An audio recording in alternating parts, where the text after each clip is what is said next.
Ladies and gentlemen, welcome to the Mailbox for the 9th of December 2011. My name is Totalbiscuit, bringing you your daily dose of community interaction, gaming discussion, and all that good stuff. You can email in mailbox at cynicalbrit.com, that is mailbox at cynicalbrit.com, with topics for future shows. First email comes in from Howard Who Knows. It says, after I read your Twitter last night, I went and read the article. And by this article, by the way, he means an article that was linked on an Australian news site, which has now also been put on the Daily Mail.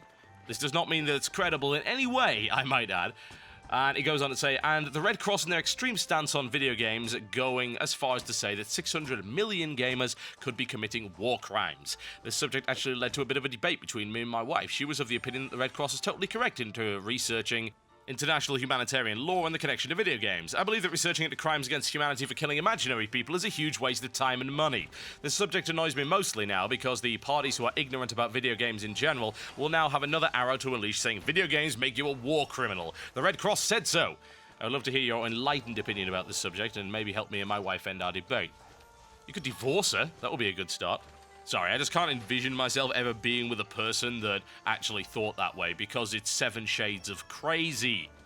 That's the problem with it. Now, these articles are most likely BS. I would have to imagine that it's a bunch of hyperbole spun around something that might have been said at some point by someone from the Red Cross, spun way out of proportion. I can only imagine that's the case because they can't be serious. They can't be serious. They would be insane people, crazy people. Thousands of humans, elves, and dwarves died in Middle-earth, but we don't see them posthumously trying to prosecute J.R.R. Tolkien, do we? No. It's absurd. They're not real. They aren't real people. It's nothing. It's pixels. God, the very idea is insanity. As in crazy, completely off its rocker, as in no rational adult human being would even suggest such a thing. Now, they might suggest that this kind of blasé approach to war is perhaps bad storytelling and maybe giving the wrong impression, and perhaps we should put something a little bit more realistic into our games to give people the idea, you know what, war's actually kinda terrible, you know? Unfortunately, that's not gonna happen. I recall a not-so-recent incident now with a game called 7 Days in Fallujah, which was exactly that. That's what it was supposed to be. But unfortunately, the same publications that are putting out this garbage story then condemned that as disrespectful, violent, horrendous, oh my god, someone please think of the children. And that game ended up being put on an indefinite hold. The point of fact is that the same people that claim that games should be more grown up are the ones who aren't grown up themselves, that can't deal with the fact that games are being used as a narrative medium to express ideas that are potentially upsetting. And the fact that we see war portrayed in such an unrealistic and ridiculous Rambo-style approach at the moment in a lot of video games is most likely as a result of companies actually being afraid of these very people turning around and claiming that something is a murder simulator if it's too realistic or it's disrespectful to the troops, which I might add is the one card that is pulled out by a bunch of sensationalist, hyperbole-driven reams of rubbish that, as far as I'm concerned, should not be considered reasonable press in any dimension, particularly this one. That's the problem, isn't it? You can't make a realistic war game because people get too upset. You know what? It's about time someone actually got upset for a legitimate reason in a video game. It really is. Not this faux nonsense either. But someone please think of the children. No, genuinely upset about something that happened in a video game. Can we please have an emotional connection at some point? But, do we get it? No. Gaming currently is not allowed to actually get involved in these kind of subjects. You can't do it. You can't do hard-hitting war journalism in video games because people get upset. You can't do real emotional connections in video games. You certainly cannot approach anything resembling adult subject matter in video games because people get upset. And now we're talking about linking gamers to war criminals. Wow, that's impressive stuff. I'm kind of glad that this stuff is coming out because the hysteria is getting to such a ridiculous level that people are going to stop taking it seriously. Gaming is getting more and more ubiquitous and more common.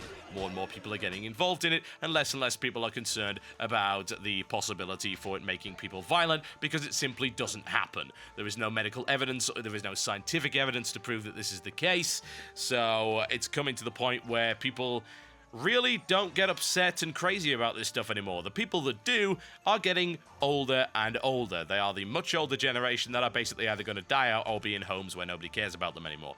I'm sorry, that's a very harsh thing to say, but it is kind of true. Let's be honest. Did I upset you by saying that? Am I allowed to do that with a video game in the background? Is that okay?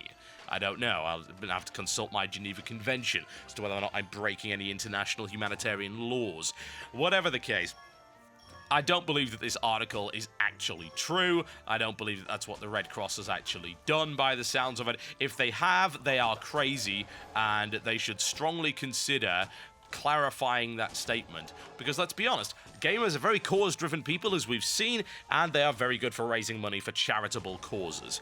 As we demonstrated last night with the live stream, we raised over £6,500 during a 3-hour live stream alone. So, you know what? We're pretty good at that stuff. So, if you want our support, then please act like reasonable, sane human beings, because I can tell you for a fact that if you act like a crazy person, I'm not going to give you money. If your charity is represented as crazy, that's a whole lot of people that are not going to give you money. Not so ideal, is it? This email comes in from Ollie that says, I was checking out the new VGA nominations for this year earlier today, and to be honest, they were making me kind of mad. Now, I know that Spike or the VGAs are not exactly perfect, and they do make mistakes, but the constant favouring of only the biggest titles, more often than not console exclusives, is getting on my nerves.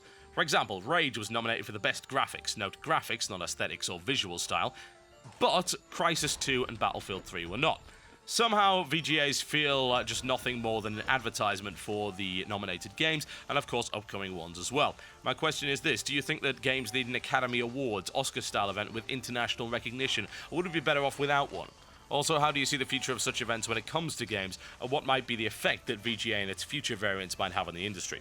Well, I think for the most part, award shows are pretty much fluff content for whatever network happens to be broadcasting them. There are certain award shows which have value within the industry. The Pulitzer Prize, for instance, is fairly important. Needless to say, the Nobel Prize, that's kind of vital. The Oscars are generally well respected, but most of these award shows are pretty rubbish.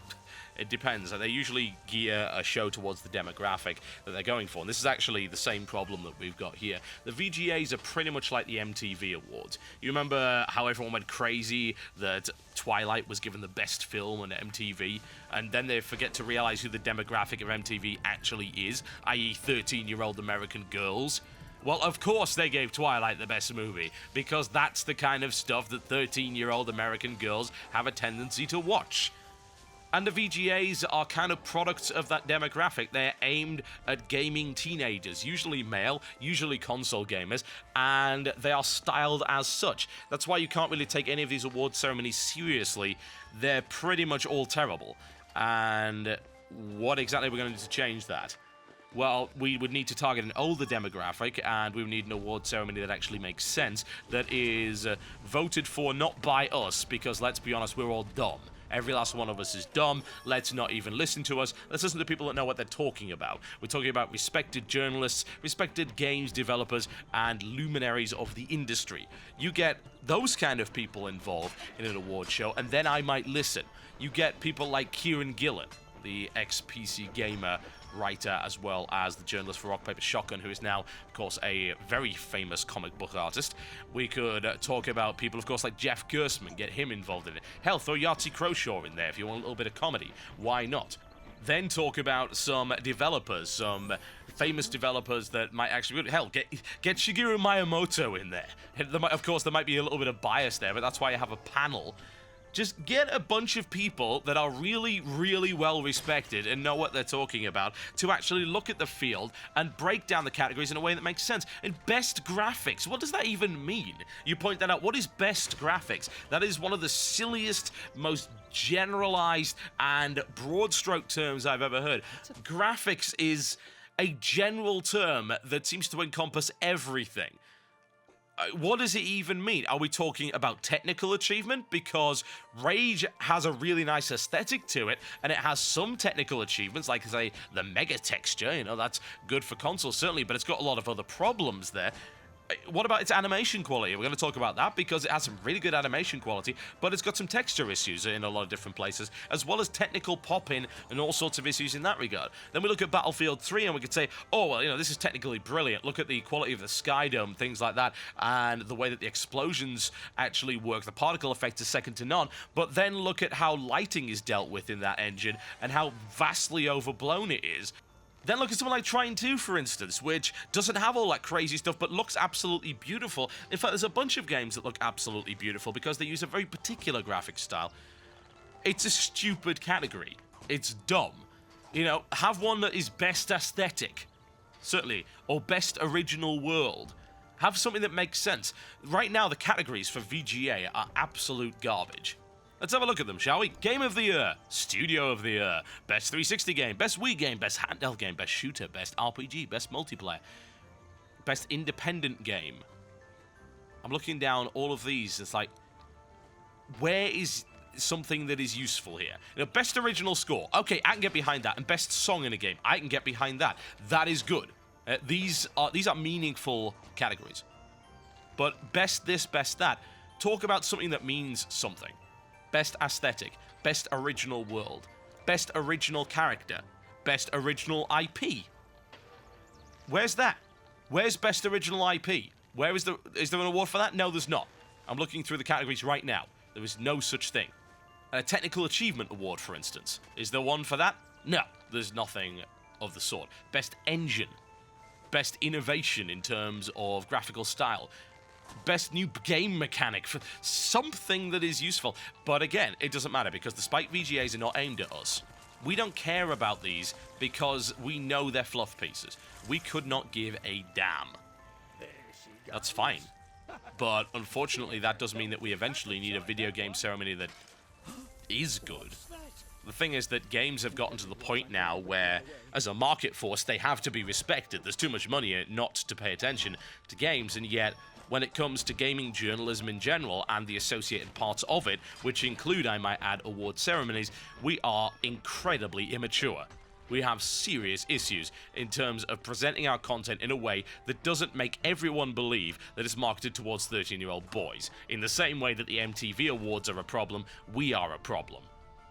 The problem is our entire industry is like that at this point. Awards that are given out at, say, trade shows or expos are really just used as box art more so than anything else. Hey, winner of 40 awards and stuff like that. Does anyone really pay attention to that stuff? Why? Why do they pay attention to that stuff? It's very hard to see those awards as being meaningful in any respect. How do they drive forward the industry? How do they help the industry? And indeed, how do they help consumers? They don't. Honestly, especially when you allow public voting on a lot of this nonsense, they don't help whatsoever. And I would love to see a more grown-up, mature award ceremony staffed by people that matter, as it's an Academy Awards, for instance, for video games. But I don't think we're at that point yet. We're not grown up enough to accept that. And considering the way that people actually treat games and the complete lack of understanding of the difference between objectivity and subjectivity, the confirmation bias, the rampant fanboyism that goes on, do you really think we are ready for that? I'm going to go with no, we're not. And any kind of award ceremony would be marred by that nonsense because our vocal gaming community sadly has a lot of very, very loud people within it that tend to get very upset when you judge a game one way or the other, especially if you judge it in a way that they didn't judge it. They have no concept whatsoever of the idea that they may like something, but that doesn't mean that everyone will, and there will be multiple opinions on a game, and my god, how dare you say this about this game, the game might get upset. That's what it all comes down to, isn't it? People getting upset, and that is why we can't have nice things. Ladies and gentlemen, my name has been Totalbiscuit. Thank you very much for watching the Mailbox today. I'll be back on Monday. I've got the Scan Invitational one-day tournament down in Sutton, London, which I will be going down to on Saturday and then casting Sunday. Might have some time to do some content, hopefully a little bit of Terraria while I'm in my hotel room. That might scare a few people if I'm screaming at Jesse at the time. That could be quite funny. Yes, we should do that. That'll be wonderful. I should be back up on Monday, folks. Remember to check out the Yogscast and Totalbiscuit play Trine 2. The second episode will be up on the Yogscast channel, Blue Zephos, tomorrow. So keep an eye out for that. It should be fantastic. Hopefully you guys will enjoy that. And I will see you next time.